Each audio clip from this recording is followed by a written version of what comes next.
15 and time for the Murray City Municipal Council Committee of the Whole for March 2nd, 2021. Let's see, I have this notice to read. And it says, public notice is hereby given that this meeting will occur electronically without an anchor location in accordance with Utah Code 52-4-2074 due to infectious disease COVID-19 novel coronavirus. I, as the council chair, have determined that conducting a meeting with an anchor location presents substantial risk to the health and safety of those who may be present at the anchor location because physical distancing measures may be difficult to maintain in the Murray City Council chambers. So welcome, everybody. Let's see, is Rosalba here? She's on? Okay, great. Then I am. Okay, good. All council members are present.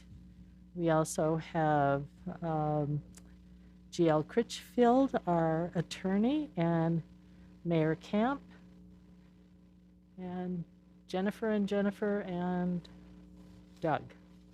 So anyway, welcome, and we'll get started. First of all, we have approval of minutes, and that's for the Committee of the Whole, February 2nd, 2021. Are there any additions or changes from the council? Hearing none, I will take a motion. I move we accept the minutes. I'll second that. All right, the motion has been made and seconded. Brooke, will you call the roll? Yeah. Mr. Hills. Aye. Ms. Martinez. Aye. Mr. Cox. Aye. Ms. Dominguez. I think you're on mute. Sorry. Yeah, I was trying to mute myself. Aye. And Ms. Turner. Aye. All right, and we have two discussion items. The first one is the Power Department quarterly update, and Blaine Hackey will be presenting. Welcome, Blaine. And you have 45 minutes. We gave you lots of time, so go ahead. Thanks for the welcome. That could be a little bit to your demise to give me that much time. We do have a lot to talk about. It seems like it's been quite a while since I've actually talked to the council. I know I came back in October, September, and we talked about nuclear, and most recently we talked about the EV charger rate. But it's been months since I've been able to talk about employee issues and how our power department's doing. So I welcome the opportunity. If I don't take the full 45 minutes, then hopefully you'll fill it in somehow. I thought initially, let me go over maybe my agenda for the day. I hope you can see that, but I just thought we'd catch up on a few things. I want to talk about the nuclear project that we voted down in October. I want to talk about the work we have going at our hydro and some of the work we've been doing on our system, and then get a little more personal and talk about some of our employees and some of the COVID situation we've had, some movement in some of our employment opportunities.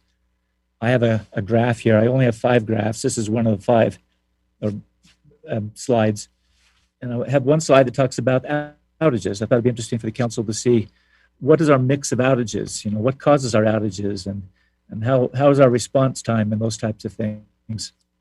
I have 2 slides on our resources, one of which you've seen already.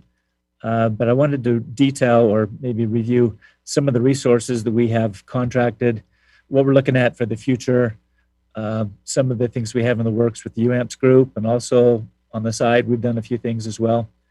I also have my last slide that talks about a rate comparison. I had Matt Youngs from my staff actually compare Murray's residential rate to 7 other cities, and as well as the Rocky Mountain Power residential rate. And I think you'll be pleasantly surprised to see that our our rate is maybe, well, humbly speaking, probably the lowest in the state, but we'll talk about that. And then the last item, I want to talk a little bit about what happened 2 weeks ago in the Texas situation, where they had such a tough issue with their resources and their temperature problems and that type of thing. I wanted to maybe explain a little bit why it'd be really hard for that to duplicate here in Murray, but it could happen, but I'll talk about that. So with that, I thought I'd talk about the nuclear project first. Remember in October, I came back to the council, and as a group, we voted against further participation in the nuclear project with the UAMPS group. I haven't hardly heard anything since then. Because we're not in the project, we haven't been invited in the UAMPS project meetings. It's a lot of it's under executive session. This I do know that the modules that they initially had thought about, or does that help a little bit on the sizing?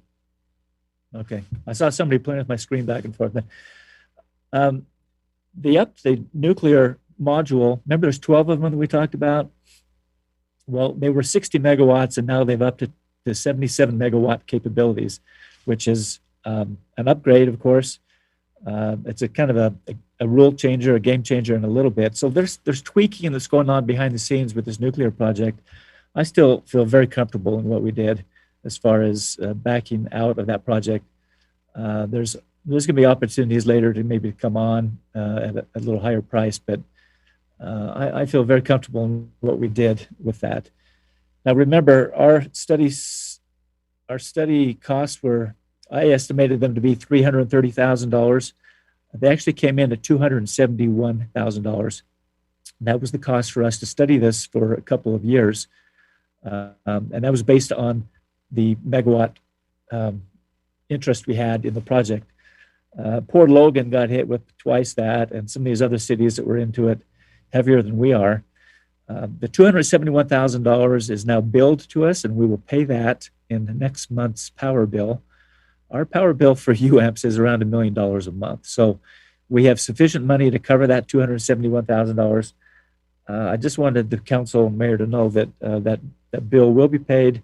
We'll be completely, I guess, wash our hands of that project for $60,000 less than I thought. So that's not too bad.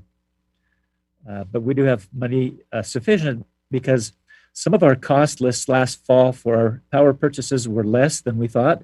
And so we were able to bank a little bit of money, and the $271,000 was covered easily.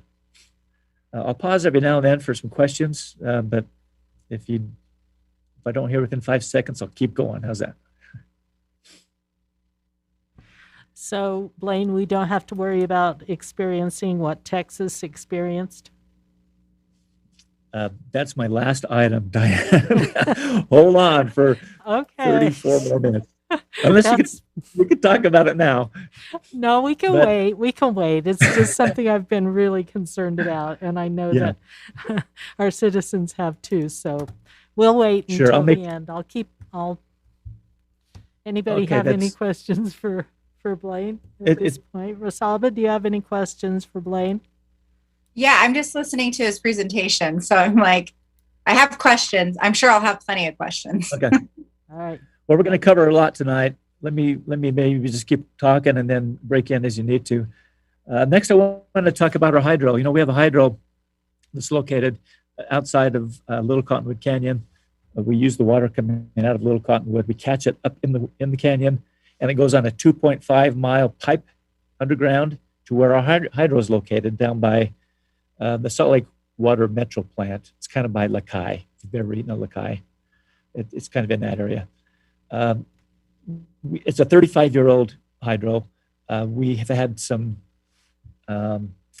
studies done on the penstock, which is the pipeline, 48-inch pipeline, and we're worried about it failing because of 35 years of use. And so at the end of the water year last fall, in October, we dewatered the pipe, as we always do during the wintertime, and we hired a firm to come in and sandblast and recoat the inside of that pipe.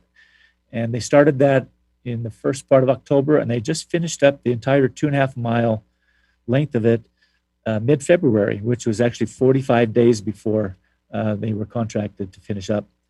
It was a huge project. The contractor actually hired another crew. He had 2 crews sandblasting the inside of this metal penstock or pipeline, and then another crew behind the other 2 crews that would just coat this or spray coat the inside of this pipe, this metal pipe, with this durable, hard rubber, hard type coating. Hey, Blaine, I want to stop you. That's what my dad does. Serious? Yeah, that's what he does for a living. Was he involved in our project by chance? You know, he hasn't said anything. Okay. Usually he knows a few guys that are, but he hasn't said anything. Oh, that's amazing. He's familiar with that plant. I think he did in the past. Oh, that's awesome. But yeah, that's what he does professionally.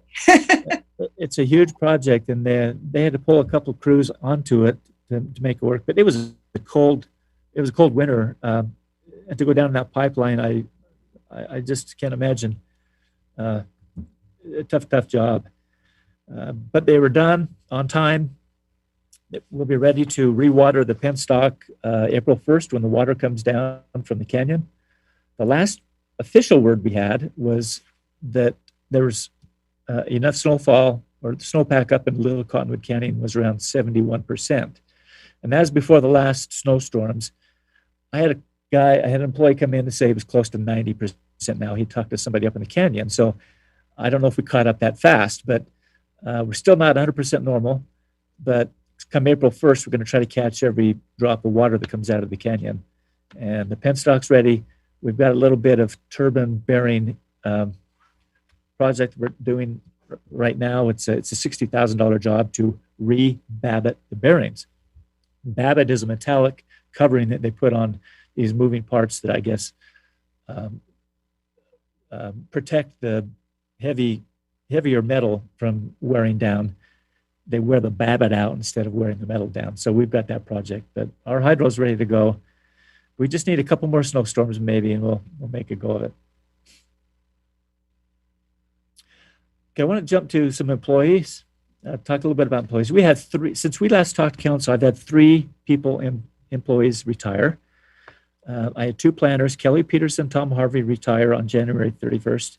And I also had a substation generation technician, Dan Terrell, retire the same day. So we lost 3 employees. Kelly had 44 years. Tom had 31 years. And Dan Terrell had 28 years. So we lost a lot of experience in one day. And we're kind of reeling a little bit in one division because 75 years of experience walking out the door in that one division was a lot. But we're making ends meet. We have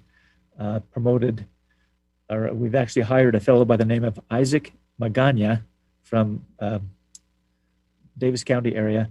He's going to be a subtech. His expertise is relay and alarm monitoring. And we've also done some in-house promotion to help us with the other division. So I might have one more retirement coming here in the next little while. We'll see. But we've got some, I can say old employees because I'm one of them, but we've had some employees over 30 years in the state retirement system. And but when you're in your mid-50s and you've still got years in front of you, I don't know why they retire, but let's see what happens. Next is COVID. We've had 3 COVID cases in the past year. 3 employees have had COVID. We've had numerous employees that have had to take some quarantine because of families that were affected by the quarantine. Right now, we have nobody out with COVID watch. They've all recovered, and the family members have recovered without any problems. But I like to think that maybe some of our proactive examples have helped that out. We have a crew come out after our employees leave every night. They go and they wash and disinfect all the surfaces of the entire 2 buildings we have. We have a mask policy on all the time, even if we're in the crew trucks. We have given the opportunity for some of our crews, if they feel uneasy, to actually drive a separate truck out on site. A little side story on that is I had a citizen call and say, there's 4 white trucks in front of my house fixing a streetlight. Isn't that overkill? And I said, yeah, it's overkill. But we're giving them the opportunity to drive the truck out, and they feel safer, and I think it's better in the long run. We bought some medical grade air purifiers. We've closed down our ice machine, which was not popular. We installed no-touch faucets and dispensers and those types of things. So I think hopefully we've dodged the COVID bullet and we won't have any more issues, but we're playing it safe up to the end. I want to share a screen. I want to share my next, let's see if I can do that. We'll go there, and we'll go there. I want to talk about some of the outages we've had. I've taken the outages from the last 12 months. We had a total of 206 outages, and 36 of those were not my fault, you might say, not our fault. There was people putting trees in the power wires. It's people with DUI accidents running into poles. We have Mylar balloon issues sometimes when people let the balloons up and get crossed in the phases of our. So 36 of those were customer related. 40 of those 206 outages are what I call system upgrades. We will find a pole in the backyard. We will say, we need to kill the power to 6 homes to fix that pole. And so we will circulate the notice in the neighborhoods, and we will take what we call a system outage or a spot outage. We still count it as an outage, even though it wasn't an emergency outage, but we still put that on our thing. We had 40 of those. And that's a good sign, I think, because we are in the backyards upgrading and making sure our poles are safe and wires are safe. So of the 130 remaining outages, this is what I thought would be interesting for you. We have 10% of those, or about 13 of them, were caused by tree branches. Now, if you think of it, that's one tree outage a month. You consider all the trees in Murray City. We have 8 tree arborists that their full-time job is to clear the wires, clear the branches from the wires from the branches, I guess. But I think that's an amazing number to only have one outage a month for our tree-caused outages. You can see some of the other causes. 52% are caused by raccoons, squirrels, lightning, insulators that might have froze, those types of things. And then we have just equipment failures. Sometimes our transformers just fail, and there's nothing we can do about that. But I thought that was kind of an interesting outage. We keep tabs of that. Our average response time is 22 minutes on an outage. That's pretty good. You know, if outages happen while we're at work, we can respond pretty fast. If outages happen on a weekend, of course, our response time is more than 22 minutes. But on the average, we are on site when somebody calls in with an outage in 22 minutes. And if we take all of the hours in the year and all of the minutes that were blacked out for an outage, our reliability is, and Brett can laugh at this because I've explained it, it was 99.999% on. And not how many nines we can go, but we can go at least 4. So if you're an average Murray citizen, your power's on 99.998% of the time. That's pretty good. That's pretty good. But as I said before, you're only as good as your next outage. And Texas just found out a couple weeks ago that you get hit with a cold spell and it might have some issues. You know, Blaine, Yeah, I just want to take a second. Every time I see a power outage any place, I see it on TV because my power's on, and I just have to take my hat off to you and your crews for that, and Murray does as well, because I don't think there's a better power system in the country. I really appreciate that. I'll pass it on to the guys who are out there in the 20-degree temperatures on top of the poles. And as I was mumbling under my She was. breath, unless To you're me. above 9th East. Yeah, yeah. Come Yeah. on down. The water's warm, Diane. Come on down. You know, we, probably not going to happen. We pride ourselves, you know, we have guys that take pride in that. We've got some 20-year veterans that know the system. They know exactly where to go when the outage call comes. They're not looking at maps and driving around trying to find out where things are fed from. They know the system, and that's good to know. Yeah, that's great. Thanks for that compliment. I thought we'd talk a little bit about our resources. You have seen this graph before when I gave the council orientation, Rosalba and Kat, especially you've seen this before. Yeah. But I wanted to just quickly touch on the resources because the next graph that I show will show you how we cover our loads on every hour of the day. The CRSP is the federal hydro. We have a contract out another 40 years on that. The WRP is another supplemental water hydro resource that we receive from the federal government. We buy that on a spot basis. The coal-fired plant in Hunter out by Price, Utah is what I've called our workhorse. That is our biggest producer of power for Murray. We transmit it here on Rocky Mountain Power transmission lines. It comes into the Bouillon substation, and there we distribute it to the rest of the city. That, like all coal-fired plants, that project is coming under fire by legislative action from the environmentalists. With the change of administration to Biden, it's going to tighten up a little bit more. Trump was more coal-friendly, and some of the resources and some of the lawsuits that were involved in the pipeline during those 4 years were stalled, and we expect that to pick up here with Biden and his administration. We still expect 15 to 20 years out of the Hunter Power Plant, which is good news. The debt's paid off on that. San Juan Power Plant is a small one for us. Come this time next year, that plant will be defunct. It will be ready for demolish. They're just going to walk away from that plant. The people that had owned it, the Californians, could no longer take that coal-fired plant electricity, so they're walking away from it.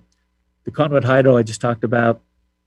The landfill methane plants, Transjordan methane plant, we have a contract for another 3 years on that, and then we will re-up that. In the Salt Lake County landfill, we have another 6 years left on that contract. That's a really good renewable resource. It burns the methane from the rotting garbage that is an ozone depleting gas. So we're killing the methane gas, you might say, helping the ozone out, as well as getting a resource that's on 90% of the time. It's a great resource. Our natural gas turbines are right here, 300 yards to my south. We use those during the peak months of the summer and on basis as we need them. The power exchange is what we do online every minute of the day. Our central control people are looking at our loads versus what's out there on the market to sell or buy, and they will click with a mouse and they will buy and sell power.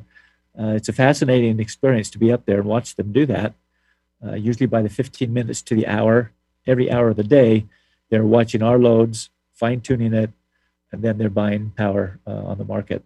And when we can get rid of these masks, maybe you can come in, we can show you how we buy and sell power. It'd be an awesome experience. The Ipa Coal Plant is in the process of being refueled, and it will go from coal-fired to natural gas. And we're also going to put a hydrogen mix onto that. It's a Utah plant, but it's kind of California operated. They're the ones that take all the power.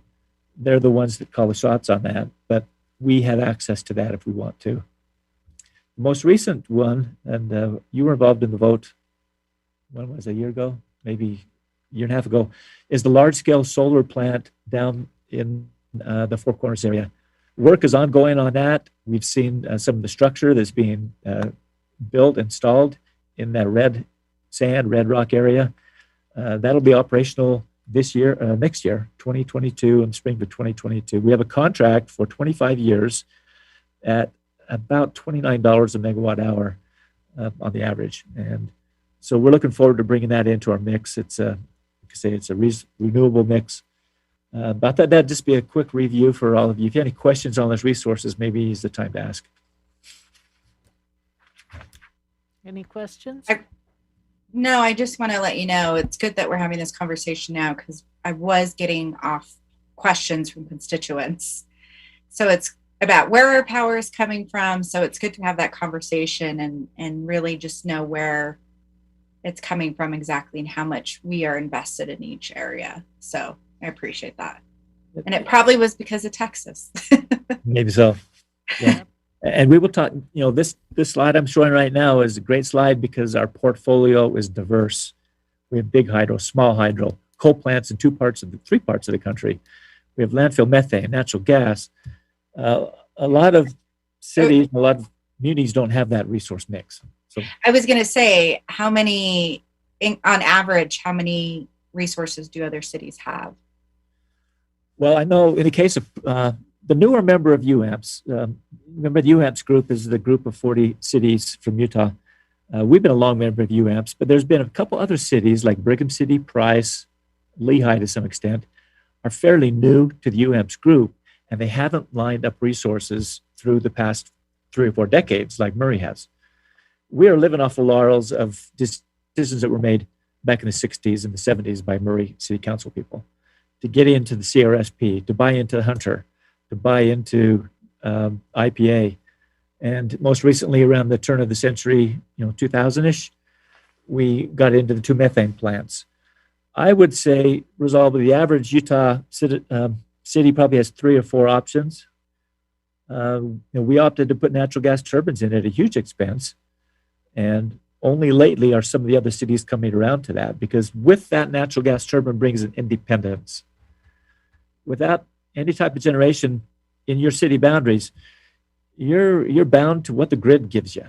And if Rocky Mountain Power has a problem up in Ben Lomond or down in 90th South, there's nothing you can do until they bring power back into your system. And so we do have some independence. So, it's hard to say. I'd say we have twice as many options, maybe, as the average city. Okay. Thank you. That's good to know. Now, Blaine, after all these Maybe- years, I finally realized where these acronyms come from.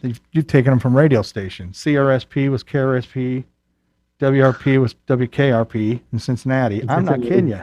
KPAX, KCPX, you have taken all these from radio stations. We don't have a K and AK, though. No, you are old. Oh, no. But my dad used to listen to Club Radio 57 on the AM dial. Yeah. Jeez, how do you remember that? That's crazy. Oh, no, it's crazy. Let me go to the next slide. This will show you a little bit of a mix on how we cover things. See, looking at the clock to see how much time we've got. On the x-axis is the hours of the day. This is a typical summer day. On the y-axis is the amount of load we have. Each of the colors on the graph, you can follow an hour. And as you move up, you can see blue, orange, gray, yellow, light blue, green, blue. And below, you can see the legend. The CRSP is the dark blue. This is how we schedule it. We will tell the federal people that we want X amount of megawatts on hour ending 15, 3 o'clock in the afternoon. Let's move over to hour 17. That's our peak hour. 5 o'clock in the afternoon. You can see we've maxed out as much as we could contractually with the blue crisp resource. Next, we have our Hunter resource. It's 20 megawatts. You can see it's about the same quantity all hours of the day. When you have a coal-fired plant going, you keep it going. You don't like to go up and down hour to hour on a coal plant because it's just too hard on the engines and on the system. The small bit of gray is the San Juan coal-fired plant that we will lose next year, but it's a small portion of our percentage. LF is landfill. So the yellow above the gray is what our landfill brings into a resource. And you can see that it's about the same quantity every hour of the day. We don't dispatch it up and down like we do some resources. The blue is the hydro. When the water is running, that blue helps us out a lot. During the wintertime, we don't get any hydro. And this graph would look a little bit different during wintertime, but the blue is only during the summer. The green is the turbines. In this particular day, on hour 17, we ran our turbines for it's about 25 or 30 megawatts, it looks like. Quite a bit, about 30% of our load during that hour. But you notice on hour 1, 2, 3, 4, 5, 6, 7, there's no green there because our turbines weren't on. We didn't need that to cover our load. We only use the turbines during the afternoon hours when market price gets expensive, and we can run our turbines to replace what would be more expensive. So we'll turn that up and down during the day. And the dark blue is contracted. That's month ahead deals that we make with other UAMPS members. It might be Logan, it might be Blanding, it might be Parowan. We might buy power from Ephraim. And that dark blue is power we would buy on the market from other people. And the top part is a kind of a rusty color, it's gray or brownish, is what we call the pool. That's the market. That's what Texas was paying $1,000 for last week, 2 weeks ago. Usually that market for us in the summertime is only a couple $100, and it pays for us to run the market and buy the market rather than go out and buy a big chunk that we have to pay for around the clock. So I kind of hope this helps you understand that, during 4 or 5 in the morning, far left of the graph, you really don't have a lot of resource problems. But man, when it gets in the afternoon of the summertime, it gets to be pretty hairy around here as we're scrambling for power. For this coming summer, we've got resources lined up with purchases through the UAMPS group. We bought some natural gas ahead of time at a set price, which kind of helps us project on what that price is going to be. I think we'll be okay unless we get into 110 degrees days in the summertime. But we take that for. We have to gamble a little bit, you might say, without going out and buying too much, because then you get yourself into some contracts that are just not too great. All right, I'm going to stop my screen share for a second. I think I can. I hope I can. Okay. I'm going to talk just about a few more things. I want to talk about the rates, a rate comparison, and then we can talk about Texas. We have about 250 solar customers installations in our city. We get about 1 or 2 a month is all of people wanting to install. And the reason being, I think, is because Murray's rates, as you'll see on this next graph, are enough less than the other cities and other areas in our county that the payback on a solar installation on someone's roof is not as appealing as some of these other more expensive places. We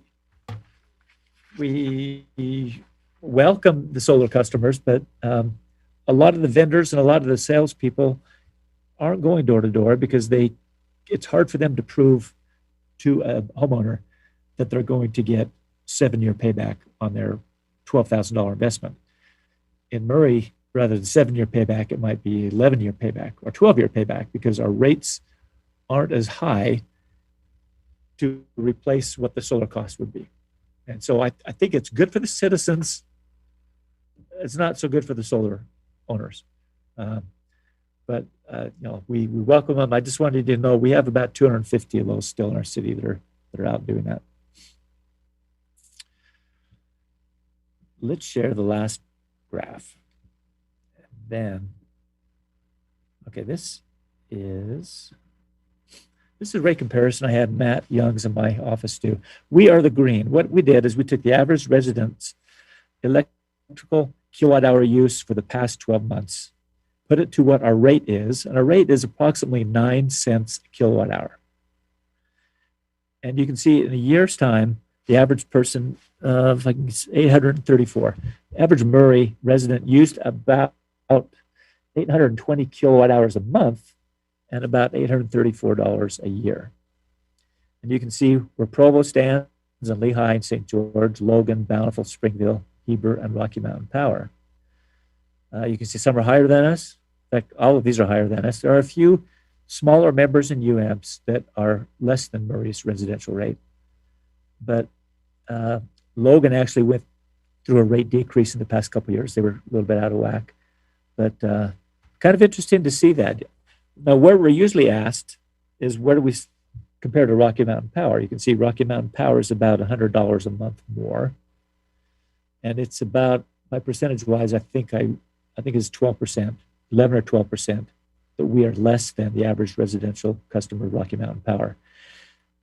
Now, that's a funny number because the more kilowatt hours you use, the more you will get into that Rocky Mountain Power Tier 3 rate. So I'm kind of worried to say that we're 12% less than Rocky Mountain Power, but we can range from 9% up to 15%, depending on the month, the use. But I think, Council, this gives you an idea of, we're doing good. We're doing good. We haven't had a rate increase since 2011. our last rate increase was actually voted on in 2008, 2009, when we were expected to see some major increases in our federal power and our coal-fired plant. And so the council, if I remember right, I asked for 9%, and they gave me 3 years worth of 3%. So they had a 3-year increase in 2009, 10, and 11, and we haven't had a rate increase since that time period. So kudos to my staff for making it work.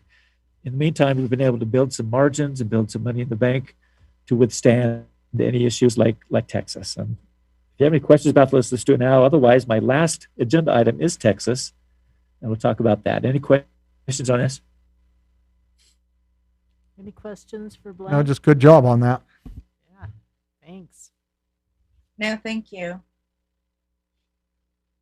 All right. Thanks. Let's talk about Texas. The perfect storm happened in Texas. And I put perfect in quotation marks because it wasn't perfect for them. They had so many issues that happened to them. And it all happened almost the same weekend. Just a real general bullet list. They had half of the wind turbines in Oklahoma and Texas froze up. They actually couldn't turn the pendulums or the mills because these turbines were not built for below freezing temperatures that have never been, in Texas for years and years. And they actually couldn't turn 50% of their renewable projects or propellers. Also, the machinery and the pumps at the natural gas wellheads froze up. Once again, it's because of the temperature. The machinery at the power plants, if they had gas or fuel, they froze up. The gas compressor stations froze up. It was all based on the temperature, and all these gas compressor stations that were supposed to take the gas in the pipe and push it through to the end of the trail just wasn't built for those types of temperatures. In addition to the freeze-ups, ERCOT, which is one of those acronyms that I don't think is a radio station, though, Brett, ERCOT, but we can make it one. It stands for the Energy Reliability Council of Texas.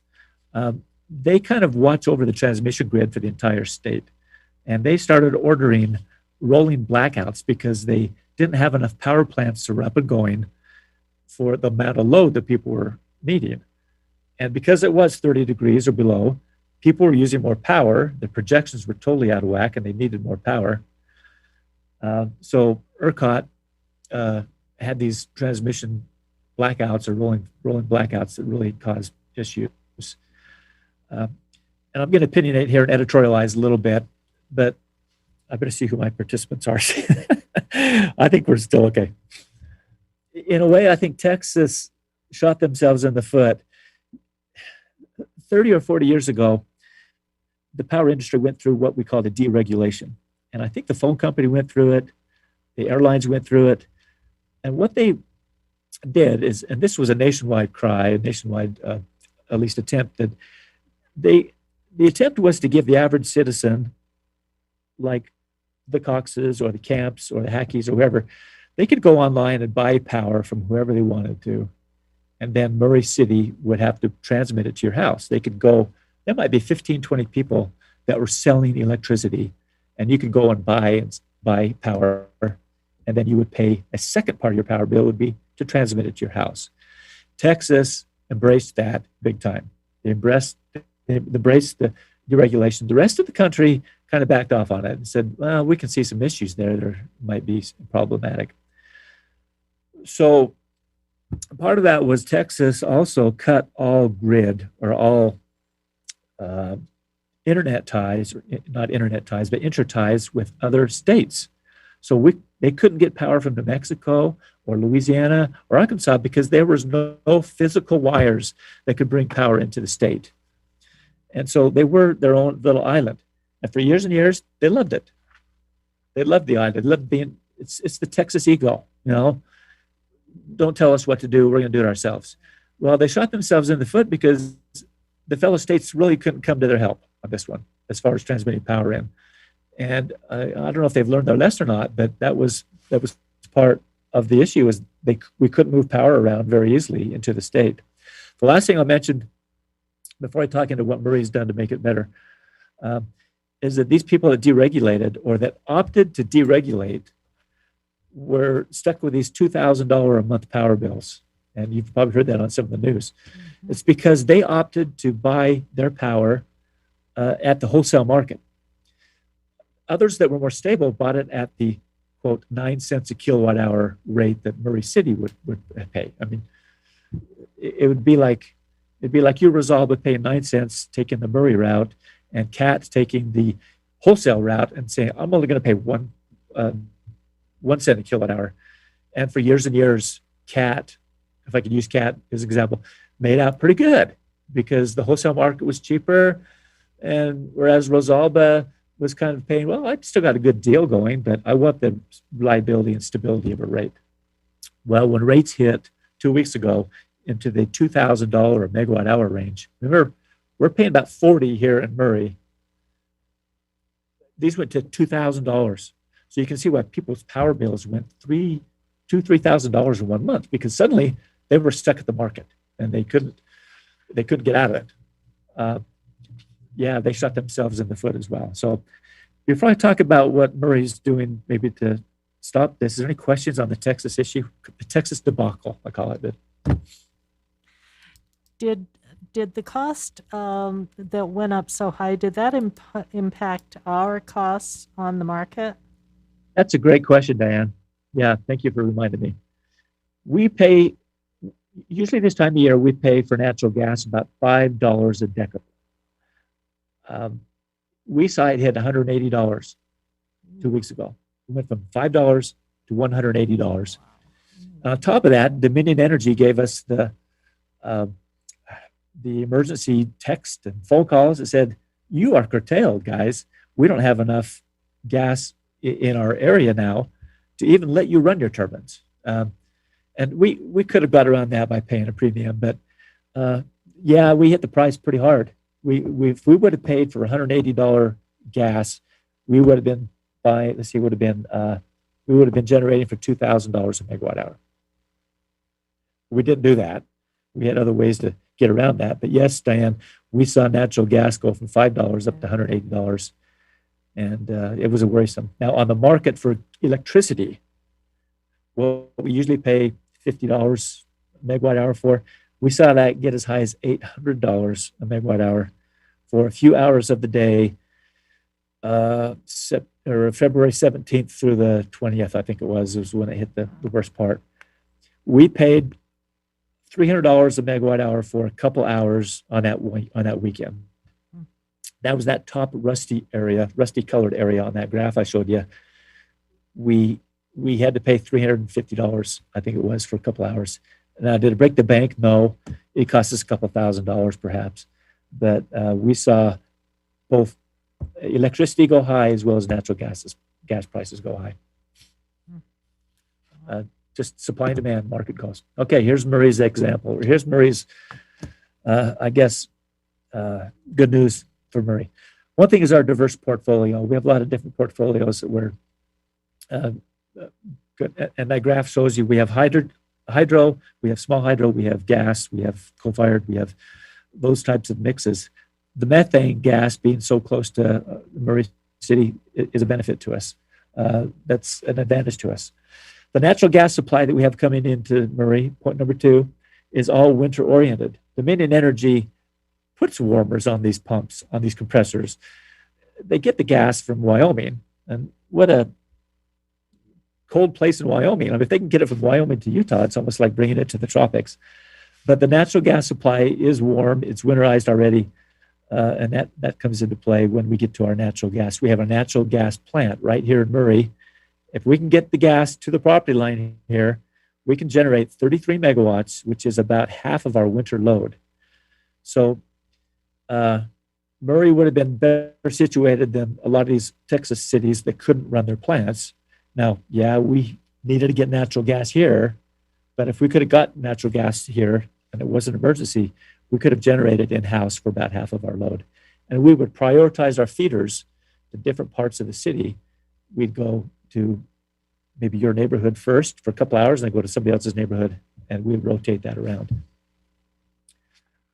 And if you want to get on that list for the good list of the neighborhood, I'm good for candy bars. You can bribe me.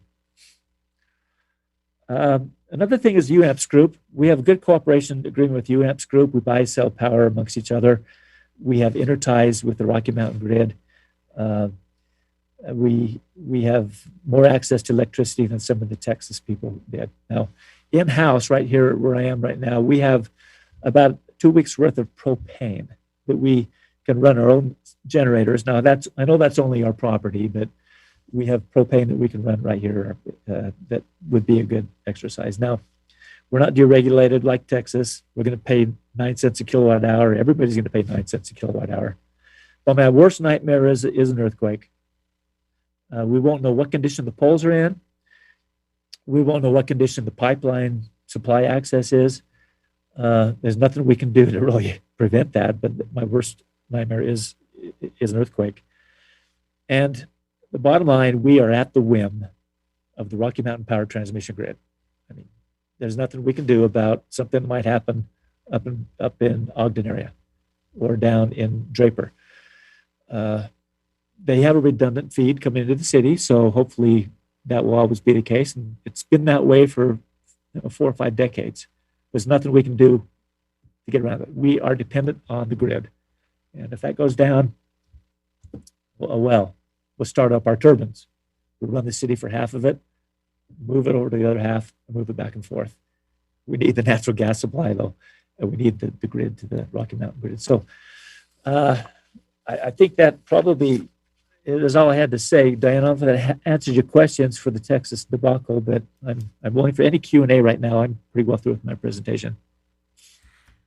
I just think we're so lucky to have our own power company and that it's so diversified and that you're in charge of it. So anyway, I think we're in good shape. Any other questions really quick for? No, I just want to go off what I said a while ago. We have a diversified portfolio. We have men and women that work for Murray City that keep it running. We have Blaine and his crew. I think we're really lucky. We have the whole package here in Murray. Yeah, we Thank you. all know that, and we're blessed and lucky. So we are grateful for your leadership, Blaine. You've done a great job. Thank you. Thanks, And you Brad. took Appreciate the it. whole 45 minutes, so good job. I knew you could. I need a Rosalba, do drink you of have water. any comments? No, thank you. That was a great presentation and I really appreciate it. What interesting times to align when you were presenting Yeah. along with what happened in Texas. So Yeah. Yeah. Initially, when I was given the assignment to talk for 45 minutes, I thought, how am I going to do that? And then the Texas thing happened. I thought, well, there's 10 minutes. I can Yeah, take that. no problem. Thank you, Council. All right, thanks, Blaine. Now we are at, where are we at? Oh, legislative updates with Kat Martinez and GL Critchfield. All right, so let's talk about the session. And of course, right as it's my turn to talk, I have something in my eye, so I'm gonna get a little emotional for a minute. Sorry. I swear the dog hair from the mask comes up and goes right in my eyeball, which is really a good look. It's a nice thing to share with the public. All right, so we have a huge list of bills, but I'm just going to touch more deeply on a few of them that I think are more impactful. And then sort of the big message for this week is it's the last week of the session, which means anything can happen. The rules, the procedures, all are sort of shifted around for the last week of the session. So the next time that I share with you in 2 weeks, the session will be over and we'll have a lot of like real finalized bill information for you. But anything sort of still in process is just really exciting right now. So that's our Is little tomorrow, teaser. tomorrow's the last day that they can introduce? Is that, Oh, they that was start today or winding tomorrow. I don't know if you know Wednesday. GL, but is that? it's tomorrow. Yeah. Yeah, I think that after Wednesday, then they just kind of wind down and. Whatever's out there Yeah. can go through. So, and if you got the handout from the fabulous intern who put together this handout is super great. I'm going to jump down to House Bill 63, which is impact fees amendments, which the ULCT supported. That bill is, let me see if I can line myself up real quick on my other sheet.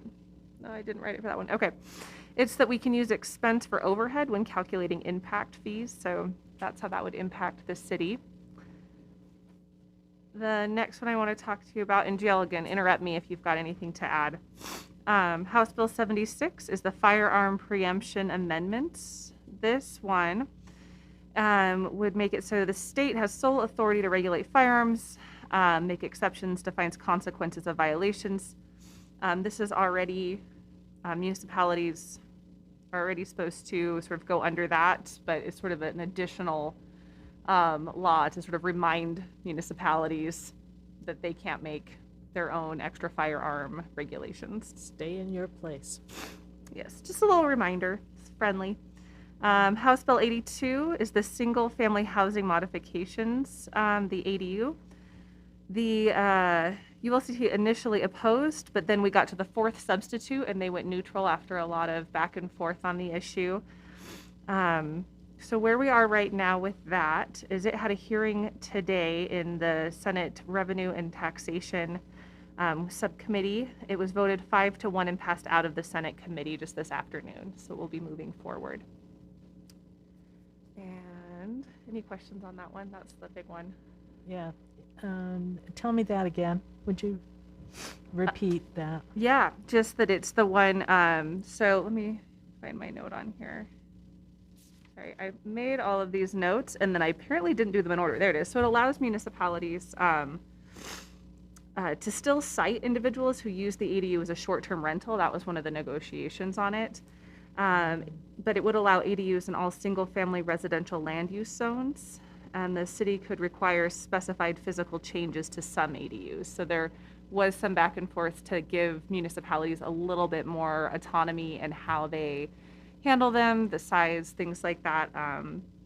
But I don't know all the details because the fourth substitute, so got a little back and forth. There's been a lot of negotiation on that one, but it does look like it's moving forward at this point.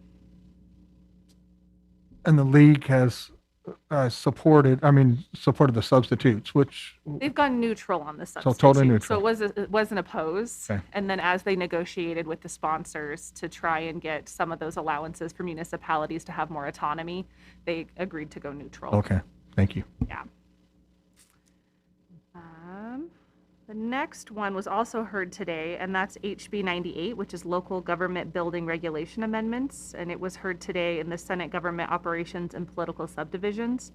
I don't know what that vote was. I know they voted on it, but it was at the exact same time as the ADU bill, and the minutes aren't out yet, so if anybody knows. But that is the one where construction can opt out of independent inspections and hire their own third-party inspector for building inspections. And that was opposed by the league. Right. But I'm going to look up the minutes first thing in the morning. I was frustrated. The next one is Senate Bill 61. This is the outdoor advertising amendment. So there were two billboard bills this year, and both of them seem to be dead right now. Both of them seem to be gone. This one, Sandal killed it himself. He had a table to circled and then he brought it back and took it out for this session. So that one's gone. So it seems like we may get through the session without any billboard Yeah. bills That'd be being nice. passed, but I don't Until next year. keep doing that. Then we've got, let's see, HB 96, Emergency Management Amendments, the ULCT supported. This one's about appointing an emergency manager and creating emergency operation plans. So just some state disaster recovery planning with some funds for that. Let's see. I'm going to hop down to, let's see, Senate Bill 13, Law Enforcement Internal Investigations. This bill, the ULCT supported. It requires that an employing agency notify the Peace Officer Standards and Training Division if a peace officer separates from the agency while an investigation is in progress. An investigation must be turned over to the division in certain circumstances, so some transparency there. Let's see. All right. Let's jump down to trying to see which ones have more of an impact here. SB 65 at the bottom of the page is Community Reinvestment Agency amendments. The league didn't have a position on this one, but it enables agencies to levy a property tax on property within the agency's boundaries and restricts the agency from widening the scope of some project plans and project budgets, and the agency can use the property tax revenue for agency projects. Oh, and sorry, the league did switch to support this one. That one started neutral and they are supporting it now. So that was a change. We'll just do a few more of these. Let's see. This is one that the ULCT opposed, and that is HB 66, the Sheriff's Amendment. This one would give the sheriff authority over local police departments if they disagreed on enforcement during a riot or civil disturbance or breach of peace. And again, that was an opposed for ULCT. It is currently within House Rules Committee, so it hasn't moved very far yet. And let's see, we have a lot of neutral ones that won't do a whole lot. One that will impact our any like home occupancy businesses is HB 94, and that's the micro enterprise home kitchen amendments. ULCT was neutral on it. I just thought this one was interesting, and that as people are home and doing side businesses and hustles and things like that, this would be the Department of Health will have administrative rulemaking authority over sanitation equipment maintenance and permits. So this would impact people like selling cakes out of their house or those kind of small businesses. Let's see, and let's see. I think those are the big ones that are moving. There's a lot of bills that have language that haven't gone anywhere yet. There's a lot of bills that are just being watched right now. Jill, were there any that you thought worth mentioning that I skipped? Or I think one that was fairly significant was the sales tax distribution. As of Monday, the league believes that's dead this year. So that was pretty significant if that's the case. Yes, excellent. And just hoping that it stays dead because sometimes they pop back up. But yeah, thank you. Absolutely a big one. Just one more day when they can pop back up. So. Right, and then they just have to. Can they pop, Kat, can they pop back? I mean, I know tomorrow's the deadline, but if they're already out there and they're in committee, can they still bring them forward? There's a lot of bills that haven't ever been put on an agenda even. Right. And so that's sort of where it's hard to know whether they don't feel like there's an appetite to get them through or leadership's not interested, or if they're just going to wait Wait, and I was just going to ask rush you. them through in the last minute. Okay, that's my question. And it's Thank hard to know depending on the bill. Okay. Yeah. Thanks. Bill, you know about that.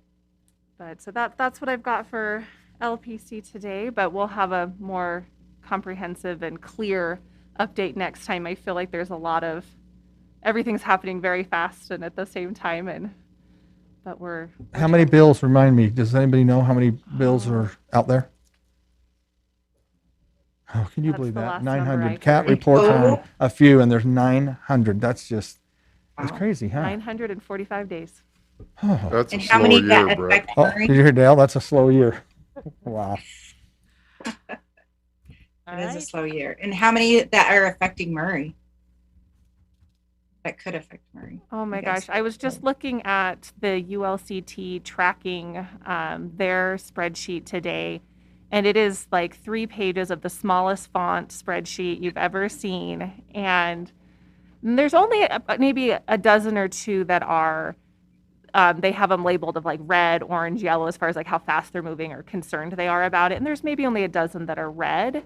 But it is just hoping that you're watching the right ones as, they're Yeah. moving through. But I'm really grateful for all the work that the ULCT is doing and the advocacy. I listened to Cameron testify at a couple committee hearings today while I was listening in. So they're doing a really good job for us. Cameron's awesome. Cameron, I was just going to say, Cameron's pretty savvy on that. And he's fun to watch, isn't he? He has quite the background in that area, so. He's awesome. Okay, so I guess we will be adjourned till 6:30.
We good, Jennifer? Okay. All right, public notice is hereby given that this meeting will occur electronically without an anchor location in accordance with Utah Code 52-4-2074 due to the infectious disease COVID-19 novel coronavirus. The council chair has determined that conducting a meeting with an anchor location presents substantial risk to the health and safety of those who may be present at the anchor location because physical distancing measures may be difficult to maintain in the Murray City Council chambers. All right, and so we are starting the Budget and Finance Committee meeting, and we just need to approve mid-year budget, review fiscal year 2020-2021. Are there any comments, corrections? And if not, I'll take a motion. I'll make a motion that we approve the minutes. I'll second. Thank you. Do we need a roll call? All right, Brooke? Mr. Cox? Aye. Ms. Dominguez? Aye. Ms. Turner? Aye. Mr. Hels? Aye. And Ms. Martinez? Aye. Thank you, Brooke. And with that, we are adjourned. Okay, now we will start the Murray City Municipal Council meeting for March 2nd, 2021. And I will again read this announcement. Public notice is hereby given that this meeting will occur electronically without an anchor location in accordance with Utah Code 52-4-2074 due to infectious disease COVID-19 novel coronavirus. I, as the council chair, have determined that conducting a meeting with an anchor location presents substantial risk to the health and safety of those who may be present at the anchor location, because physical distancing measures may be difficult to maintain in the Murray City Council chamber. During, let's see, and we have public hearing and citizen comments, so the comments will be made as follows. Live through the Zoom meeting process, and that's for those who wish to speak during these portions of the meeting. They must send a request to city.council@murray.utah.gov by 3 p.m. on the meeting date. So that should have been, hopefully you've already done that. You will receive a confirmation email with instructions and a Zoom link to join the meeting. Another way is to have your comments read into the record by sending an email in advance or during the meeting to city.council@murray.utah.gov. And comments are limited to less than 3 minutes, and please include your name and contact information. Okay, so again, welcome to the Murray City Municipal Council meeting. And I'm conducting, all council members are present. Rosalba is I'm here. great. She's on Zoom, so we're all here.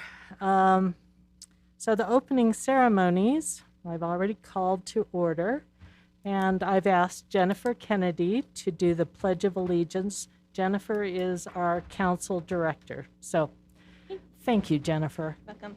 All rise. Repeat the pledge with me. I pledge allegiance to the flag of the United States of America and to the republic for which it stands, one nation, under God, indivisible, with liberty and justice for all.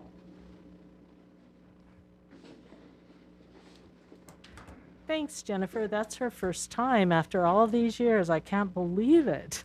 That's crazy. All right, we don't have any minutes this time. No special recognition. We already talked about citizen comments. We have no consent agenda. So Diane, we actually have one citizen comment. Oh, we do. I'm sorry. I forgot about that. Okay. Jennifer, Okay. we do have a citizen comment, so please. Okay. This comment is from Brent Burnett. Dear City Council, to understand the needs of our city, it is important that you know the facts on the Vine Street apartment project. 1. A horrible idea. Architects can create beautiful drawings for any building. This doesn't change the fact that this project is a horrible idea for the citizens in the neighborhood. Height. The height of the proposed structure is just ridiculous. If built, it will tower over the residents on the street, leaving people's homes in shadows most of the year. Buffer/transition zone. There is absolutely no buffer or transition zone as would be expected with good zoning practice. There are hundreds of potential sites in the city for such a project. Such a project should never be allowed to intrude in a neighborhood of single-story residents. 2. Insensitive zoning. The Vine Street proposal is a clear demonstration of how insensitive the city has been with the downtown zoning. Given the many years the city has been completely insensitive to any desires of this important neighborhood, it is about time that the neighborhood spoke up. 3.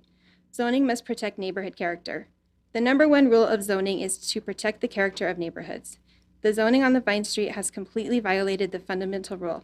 The city shows no ability to understand the importance of neighborhood character in zoning decisions. We need city leaders who can clearly demonstrate understanding of good zoning and good planning. 4. Effective neighborhood input. The Vine Street project is another embarrassment for Murray. It again highlights the city's indifference to neighborhood and citizen input. This is another in a series of failures, a pattern of allowing our neighborhoods to be negatively impacted and by misguided zoning. The residents of this neighborhood have every reason to be angry with Blair Camp.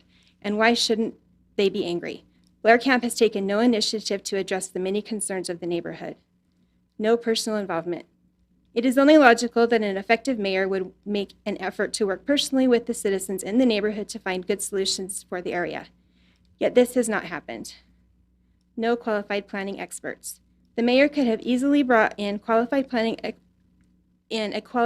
expert to work with the neighborhood. That has not happened. No work with city council representative. An effective mayor could have also at the time worked with the city council representative in the neighborhood to find solutions for the property that would work for the neighborhood. Again, this has been ignored. 5. Neighborhood influence. Finally, let us acknowledge that the will of this neighborhood has been repeatedly ignored. It seems that unless the residents of the neighborhood organize and have urban neighborhoods in our other cities, the Murray Central neighborhood will continue to get stomped on and marginalized by the city government. Thanks for your work for our city.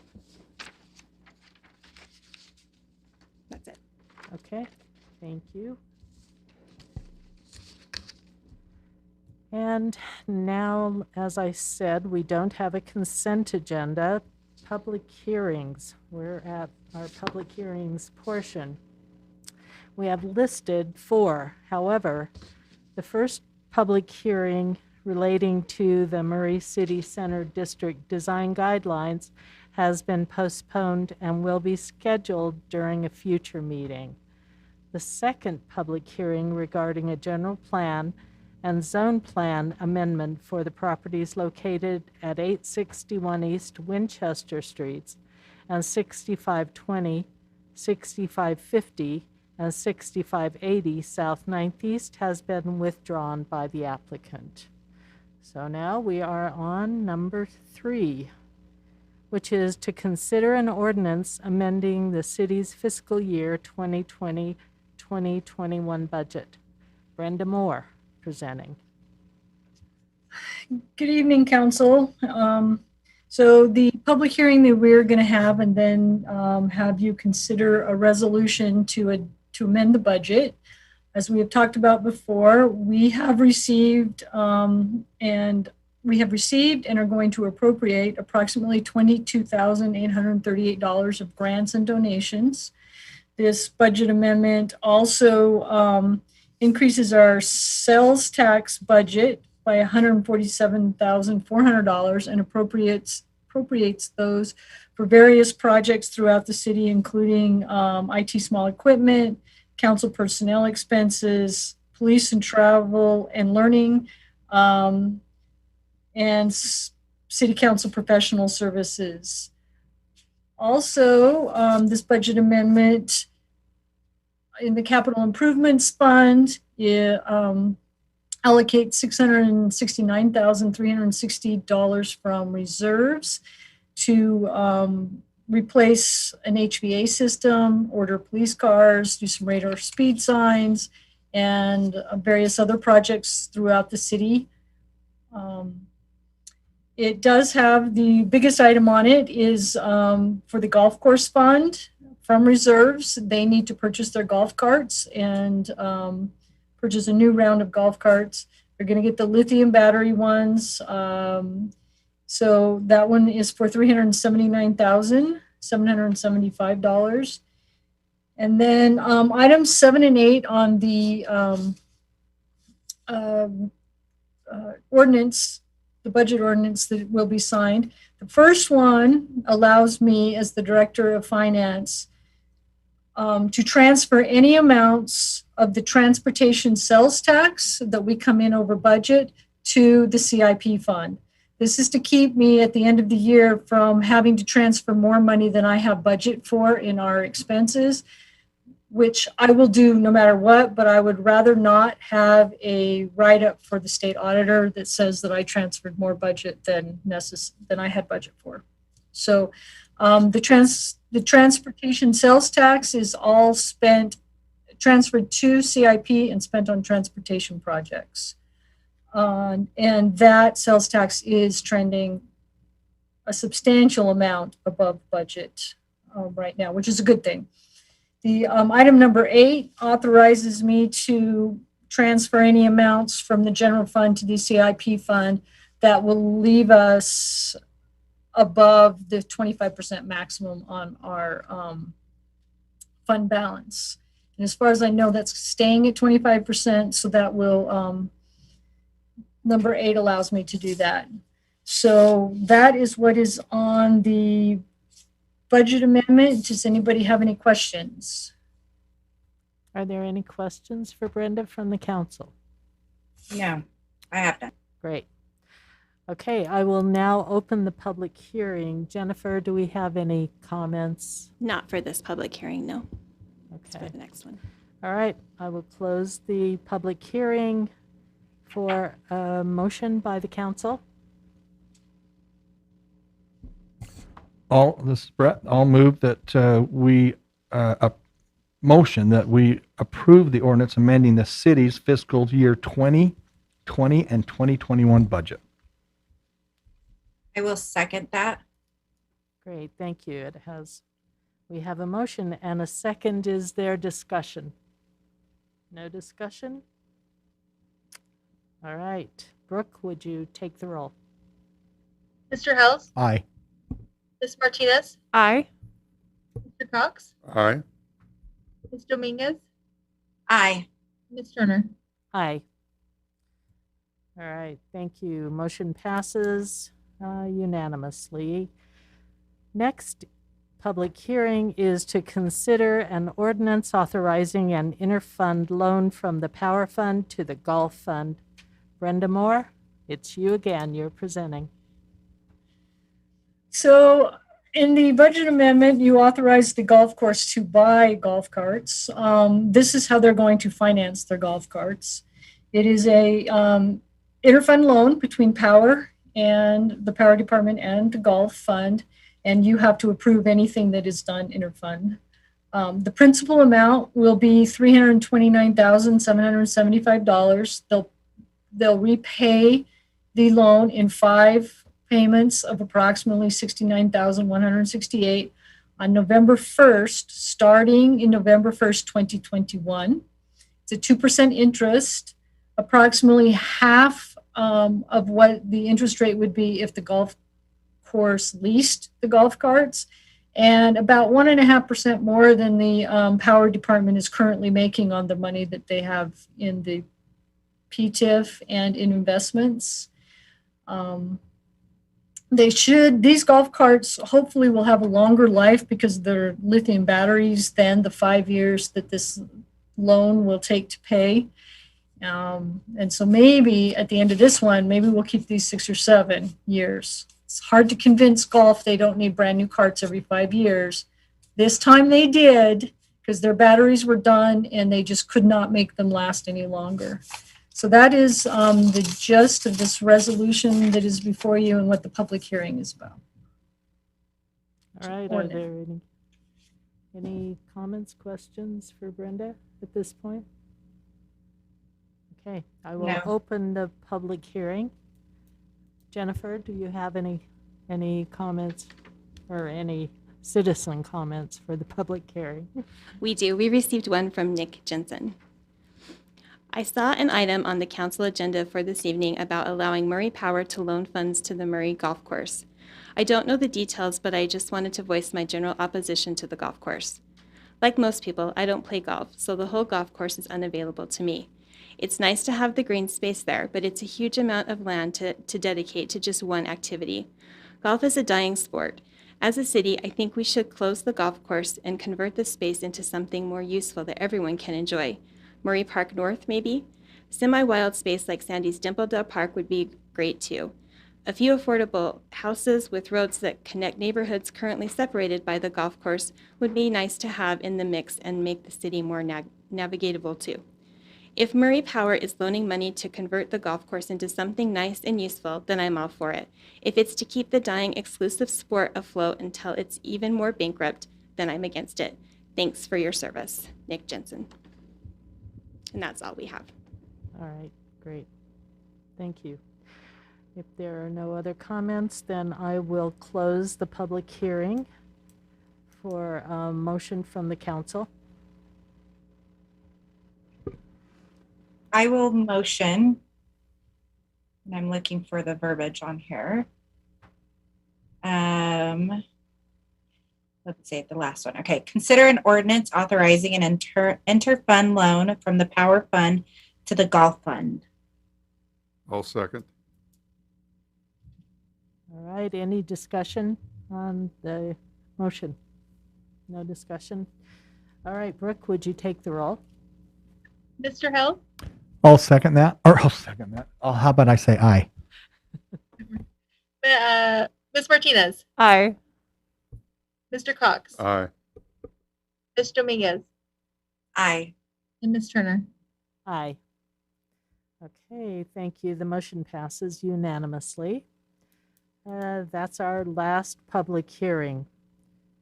There are no business items, so now we are at the mayor's report and questions by the council. Mayor Camp. Thank you, Madam Chair. You hear that okay? Okay. I mentioned that Salt Lake County was planning to dredge the creek near the amphitheater, as they do occasionally, to remove the sludge that builds up, but it was postponed, but they are doing it now. So if you see them down there working this week, they're doing that dredging to get the silt out of there. It's on that curve where the sandbar is, and so that will help with the spring runoff. Next item, the Public Works Department has started the green waste trailer rental program up already, so that's a sign of spring.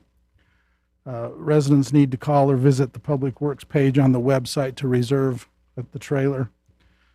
They've also started giving out wood chips beginning this Friday, or they will start beginning this Friday, weather permitting, and it looks like it's going to be good weather.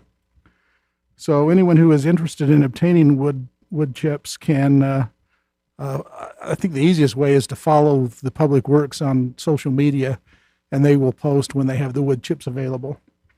And they can be picked up throughout the summer, throughout the spring and summer. And you can also call the old-fashioned way, call the office by phone. Next, the Parks Department is moving forward with a few of the spring and summertime recreation activities.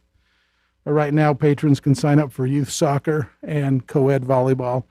I want to give a shout out to our parks specifically to our recreation department, well, both actually, but the recreation programs, they've been keeping going what they can, and they've been very popular while following the COVID guidelines. There was a lot of pushback on only allowing one person to come to the basketball games, to the youth basketball games, but in the end, it worked out fine, and we'll be able to open that up in the next round for 4 persons per player. So that's a positive thing. And then finally, I wanted to let the council know, as well as the public, that plans are moving forward for a 4th of July Fun Day celebration this year. Most of the cities are planning to, or they haven't decided yet. No one has said what they're not going to. We believe that by the 4th of July, and if you listen to the governor, he's saying that we'll be able to have those. So plans are moving forward, which will be great to have community activity like that again. It seems like it's been a long time, so we're hopeful for many of these traditional events that will take place and that have taken place in the past, that we'll be able to do those this year. So with that, I'll answer any questions that you might have. Any questions for the mayor? No, just thank you. Okay, thank you. All right, we are adjourned.